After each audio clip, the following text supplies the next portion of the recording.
to talk about it later, not just in our church, like I said, just in our society overall.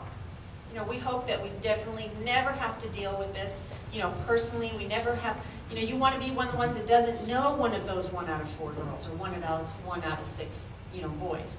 But we want to be educated, we want to be prepared, we want to know, because that can only help. So, like I said, this program is what I consider to be the silver lining, okay? This is something so comprehensive. If anybody ever wanted to go look at the big, huge book that's like this, that's in my office, and get to know and go through all the million pages in there, I mean, I would encourage it, because it was very enlightening to me to know that our church had put together a program that was so comprehensive. So much research went into it, okay? So many psychologists and people that know about this stuff. So hopefully you have your handout with you. And I'm not going to read everything on this handout. I'm going to try to get through this as fast as I can, I promise. But we do need to be aware. You know, they came out and they said, okay, there's basically 4 types of abuse.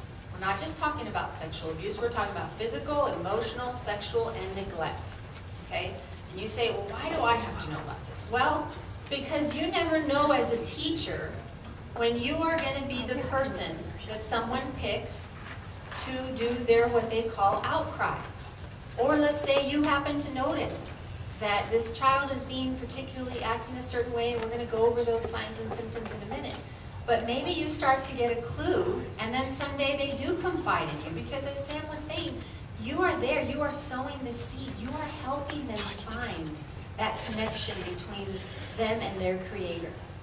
And if they feel this comfort with you and pull you aside one day and say, hey, this is my life, you know, we want you to be prepared, because I know before this, before all this stuff I read, I was totally not prepared for this. Even as a parent, totally not prepared to deal with any of this.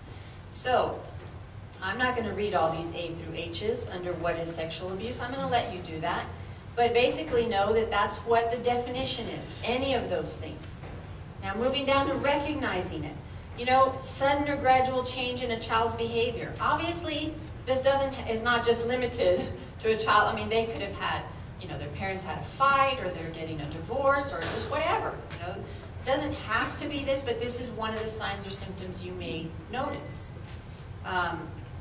Avoidance, you know, moving down to signs, symptoms, and behavior. Avoiding a specific person, mood changes. You know, we're not going to see the night sweats and the eating habits and all that stuff. But again, just so you know, as an educator, as a parent, just as a member of society, these are the types of things that children who have gone through this is what they experience. And then you move to the next one and you say, oh my goodness, the effects of this. I mean, you know this. You know that all these things are going to happen, but when you read all of them and you realize how much research has gone into what happens to the victims, it's just amazing how it affects and how it becomes this huge cycle. We are going to talk to the kids, and in a minute I'll get to all the different things we will do as a parish to try to educate everybody involved. But when it comes to the kids, it's important to let them know that, you know, sexual offenders don't always look like a monster or a dirty old man, right? They're usually someone who gains their trust, the trust of the child or the parent. This is another astounding statistic. 90% of the victims know their offender. Know them, not a stranger, okay? 60% of them, or over 60% of them, are family members. So you bet when I stood up here 2 years ago in front of the kids, because before I found Yellow Dino, I used to do this myself with the kids, and oh, okay, and the first time I started talking about, okay, you know, it can be this person and that person, and hands go up, I'm like, please God, don't let them start saying something outside, you know, loud in front of everybody.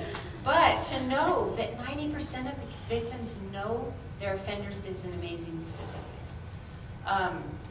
The outcry and the reporting. The next page after this is where I tried to give you is the actual outcry page, and that just tells you and prepares you what you should do if you happen to be one of the people that someone would confide in someday. And you know, a lot of it makes a lot of sense. It's basic, you know, don't panic. But I have to say, when I read through this myself, stuff that I hadn't really thought of. Wow, okay, I will definitely. So I would encourage you, take the time to read through that. And know that one of the most important parts, aside from listening and being empathetic, and is the next step, which is we have to say something. You are legally obligated to report this within 48 hours of the time that they tell you. Okay, so read through it. Let's just know what to do just in case. And then, of course, we keep our fingers crossed and hope we never have to deal with that. But just so we know. So number one, we're educating. We are educating teachers, first off. We're educating parents. When parents come in for parent orientation, we're going to let them know that we have gone through this. We want to let them know some of the same things we just went over with you. Because there's a lot of us out there like me who sat there with their head in the sand pretending that this stuff only happens in other countries, right? So we're educating parents, and then we're educating the children. And again, once I discovered Yellow Dino, I really don't stand up in front of them again and go through this. It's a really long deal. But Yellow Dino was so much better at it than I am. And he explains to them all about the different types of predators. He calls them tricky people. And he talks about what tricky people will do to try to get you to, go with them or do something, whatever. And I think he does a wonderful, wonderful job. The kids will see that when they're first classes. I don't know about middle schoolers. I know that's probably Yellow Dinosaurs. Yeah, you got other ways to do it for the middle schoolers and high schoolers. But for the little ones, that's what we'll use. But just bottom line, so you know, we are going to talk to the kids and let them know. And we'll talk to them about unsafe and safe secrets, all that good stuff. And then possibly we might go through a code of conduct that we will kind of just talk to them about. And I'll probably, with the younger kids, make it like a, let's raise our right hand and let's promise to always be gentle and kind and caring to the person next to us. And, our first topic, our first day in elementary is Wonderful You. It's all about getting to know you. And of course, the parents will come in and get to know the teachers as well. But part of learning about Wonderful You is learning that you're so special and the person standing next to you is so special that we would never want to do anything to hurt that person. And you would think that this kind of stuff, like I said, we keep our fingers crossed and we hope to God that none of it ever comes up and we don't have to deal with it. But I can tell you just in First Communions, in the actual ceremony and in the rehearsal the day before, we had an issue with a little boy who just didn't want to keep his hands to himself.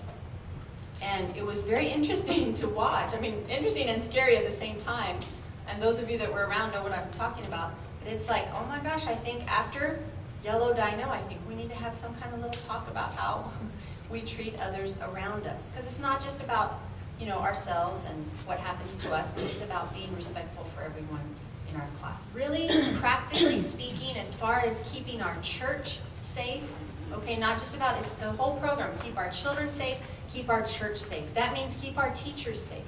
We used to say to our teachers, if there is only one of you in a classroom, please keep the door open. Okay, I've since found out that that's actually not the real rule. You are not required to keep the door open.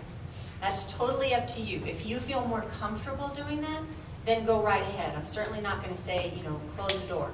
But if it's loud out there and you're having a hard time getting the kids' attention and the door is closed and there's only one of you there that day, that's okay.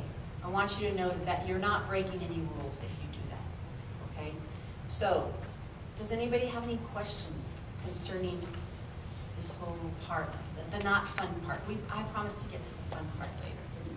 Yeah. Thank you for viewing the Safe Church, Safe Child Teacher Orientation Presentation Training.